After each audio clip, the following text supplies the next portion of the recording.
Olá, galera do YouTube. Hoje eu vou falar sobre traumas de infância. Eu escolhi 10 traumas. Não sei se é o mesmo que vocês passaram, mas eu passei esses traumas. E eu vou comentar um pouquinho de cada um deles com vocês para ver se vocês já passaram isso que eu já passei. O primeiro trauma que eu escolhi foi o "eu te achei na lixeira". Eu, por ser irmã mais nova, eu sempre escutava isso da minha irmã. Ela sempre, quando a gente brigava, ela sempre falava: "Pior você que foi achada no lixo". Gente, eu ficava arrasada, eu chorava, eu ficava... Gente, será que eu fui achada no lixo mesmo? Eu chegava a sonhar à noite de... Sonhava que minha mãe tava me pegando no lixo e tal. Só que eu sempre fui muito parecida com a minha mãe, mas eu sempre achava que a minha irmã tava falando a verdade. Eu sempre ficava com aquilo. Será que eu sou adotada? Eu ficava: "Mãe, você tem foto minha grávida?" Porque a minha irmã disse que você me achou na lixeira. Eu tinha aquilo de que eu fui encontrada no lixo. O segundo trauma que eu salvei aqui foi "em casa a gente conversa". Gente, se minha mãe... Se eu chegasse na rua, eu fizesse qualquer besteira, qualquer coisa. Minha mãe sempre me ensinou a, quando oferecerem coisas na rua, de comer na casa dos outros, eu nunca aceitar. E nunca me meter nas conversas de adulto. Se eu me metesse nas conversas de adulto, se eu fizesse qualquer tipo de besteira na rua, ela só fazia assim pra mim. E eu já me congelava toda. Já falava assim: "Meu Deus, quando chegar em casa vai ter o filme do Exorcista", né? Aí ela virava pra mim, quieto, baixinho no meu ouvido, e falava assim: "Em casa a gente conversa". Era a mesma coisa dela falar assim pra mim: "Hoje você vai morrer, hoje eu te mato". Eu começava a tremer, ficar nervosa. Não existe frase pior do que essa pra mim: "Em casa a gente conversa". Gente, eu ficava tão nervosa que parecia que ela tinha falado. Aí eu não conseguia disfarçar na frente dos outros, né? Eu começava: "Ai, meu Deus, eu não quero ir pra casa, não quero ir pra casa". E minha mãe sempre falava: "Não adianta, que em casa eu te pego, não sei o quê". Olha, foi um trauma que era bastante difícil lidar. Outro trauma, porque eu salvei aqui no meu caderninho pra eu ir lendo. Os temas que eu escolhi. O terceiro tema foi "na volta a gente compra". Só se for na volta de Cristo, né? Porque até hoje eu não recebi nada de "na volta a gente compra".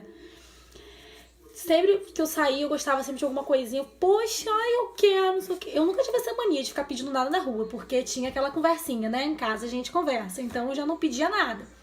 Mas quando eu gostava de alguma coisa, minha mãe via que eu gostava muito, ela falava assim: "Vamos, vamos, vamos, na volta a gente compra". E essa volta, até hoje eu não vi chegar. Eu tô esperando, que deve ser a volta de Jesus, a volta de Cristo. A volta de Cristo, ela vai comprar tudo pra mim. Porque não é possível.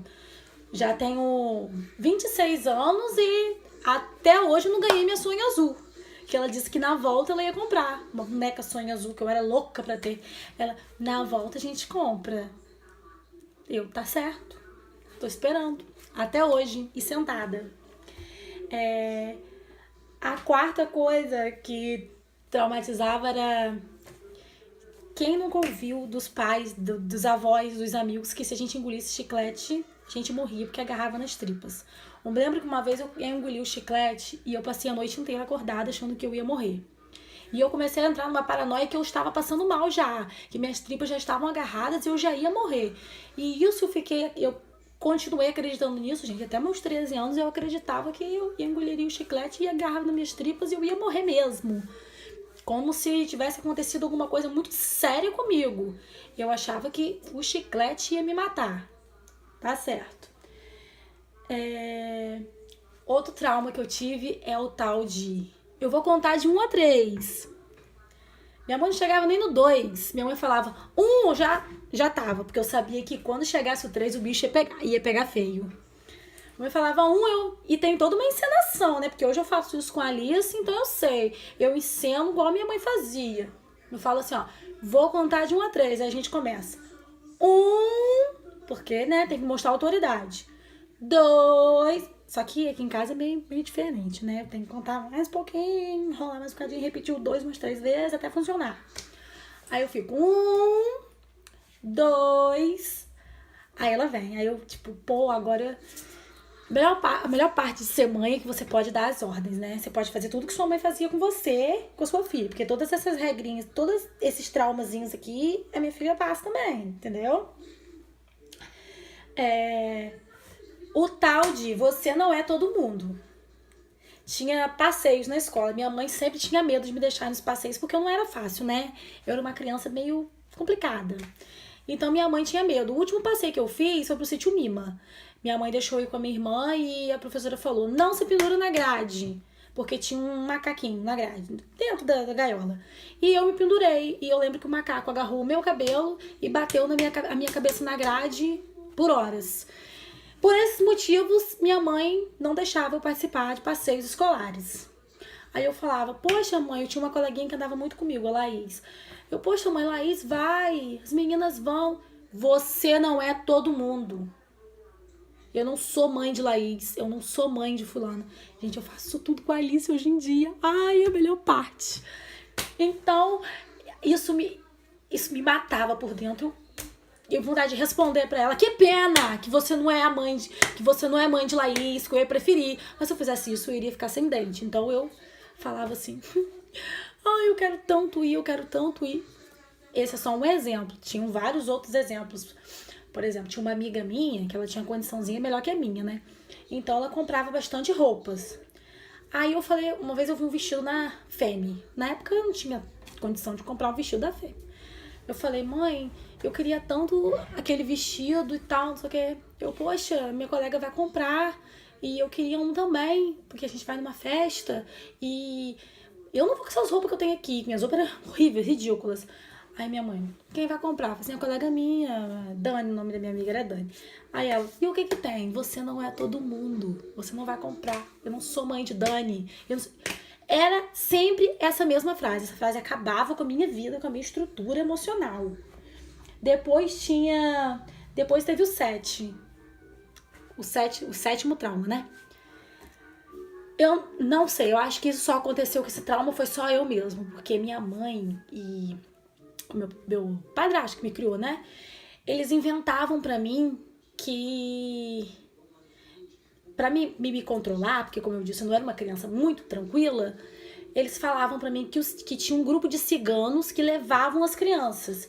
E que eu gostava muito de cortar caminho da escola por dentro do mato. E meu padrasto não gostava disso. Então ele inventou pra mim que dentro daquele mato tinha uma barraca de cigano e que esses ciganos raptavam crianças. Gente, pra que ele foi falar isso? Eu morro de medo de cigano até hoje. Se eu vejo um cigano no centro de Campos, eu corro muito. Nada contra, meu Deus, cada um tem sua religião. Mas não é isso. Eu tinha medo deles me levarem embora. Até hoje eu tenho medo. As meninas que fazem curso comigo, que iam ao centro comigo, sabem que eu tenho medo. Eu saio correndo mesmo, eu entro em desespero, porque eles iam me raptar quando eu era criança. Minha mãe falava isso pra mim: você não passa na rua sozinho que os ciganos vão te raptar. E eu falava em cigano, meu filho, eu metia o meu pezinho pra casa, porque eu morria de medo disso. O oitavo trauma que eu tinha era quando eu respondia muito a minha mãe, ou fazia alguma malcriação, ou fazia umas coisinhas erradas com ela. O meu trauma era esse aqui, ó: você só vai me dar valor quando eu morrer. Já tô perto de morrer já. Minha mãe tá aí até hoje, né? Eu vou primeiro que ela, eu acho, né? Porque eu já escuto que ela vai morrer, já tem o quê? Muito desde que eu tinha 7 anos, que ela tá pra morrer, que ela fala que eu já tô pra morrer já, você só vai me dar valor quando eu morrer. Então, quando ela falava isso pra mim, eu ia dormir, eu ficava imaginando, cara, se minha mãe morre essa noite, a culpa é minha, porque eu fiz isso. Gente, não façam isso.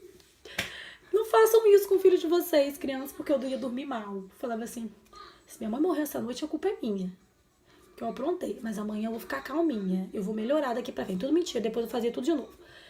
E eu ficava com isso na minha cabeça: meu Deus, minha mãe vai morrer, ela disse, que ela já está pra morrer. Eu, criança, acreditava, né?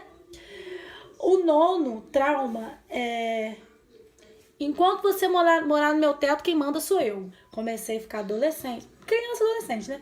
Comecei querendo sair e tal. Aí eu queria ficar na pracinha que tinha na frente da minha casa praticamente o dia inteiro sem fazer nada. eu inventava que ia fazer trabalho, pra lá, infelizmente, ó, isso não vem ao caso, minha mãe precisa saber disso agora que eu já tô adulta. Então, eu queria ficar lá na frente de casa o tempo inteiro, aí minha mãe falou pra mim, olha, a partir de hoje eu não quero mais, isso é um exemplo, ela já falou isso pra mim várias vezes, a partir de hoje eu não quero mais você ali na frente à toa, não sei o que, como não? Já tenho 13 anos, já sou adulta, já me banco, já me mando. Aí ela, minha filha, você pode ter 18, 20, 30 anos, enquanto você morar no meu teto, as regras são minhas. Eu também falo isso pra Alice hoje em dia, gente, eu aprendi direitinho. Agora, o 10º trauma que eu tenho era quando eu queria acabar com tudo que tinha dentro de casa de comer. Eu queria comer tudo que tinha, que tivesse eu queria comer, de olho grande mesmo, não queria nem saber. Eu lembro que uma vez tinha uma goiabada lá em casa, meu padrasto falou assim, se você comer essa goiabada, eu falei assim, pode? Ele me deu um pedacinho da goiabada. Eu virei pra ele e falei assim, eu falei assim, só isso, eu quero mais. Ele falou assim, você vai comer? Eu falei assim, se deixar eu como a goiabada toda. Ele falou assim, agora você vai comer a goiabada toda.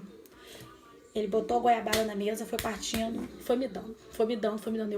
E eu já não tava aguentando mais comer a goiabada. E ele, agora você vai comer a goiabada toda, você não tá de olho grande? Nunca mais eu esqueci, gente. Eu quase que eu comi a goiabada toda, só não comi porque, graças a Deus, ele foi bom de coração e disse que era só pra poder eu aprender. Então, tinha sempre isso. Aí, quando eu queria comer tudo, minha mãe sempre falava assim pra mim, come tudo mesmo, depois amanhã fica olhando pro céu. Eu ficava assim, sem entender, né? Eu ficava assim, se eu comer hoje, amanhã eu vou fazer o quê? Eu vou ficar deitada, olhando pro céu? Era um termo, assim, meio estranho de se falar, entendeu? Então, isso me traumatizava, porque eu ficava sem entender. Eu vou comer hoje, amanhã eu vou ficar olhando pra onde? Pro céu. Quer dizer, amanhã eu vou ficar sem comer, né? Vou ficar com fome o dia inteiro. Era isso que eu pensava. Foi os 10 traumas que eu escolhi. E aí? Quais são os seus traumas? Coloca pra mim aqui nos comentários pra eu saber também. Se for algum parecido com o meu, ok. Então, muito obrigada pela atenção. Se gostou, dá um curtir e se inscreve no canal. Beijo!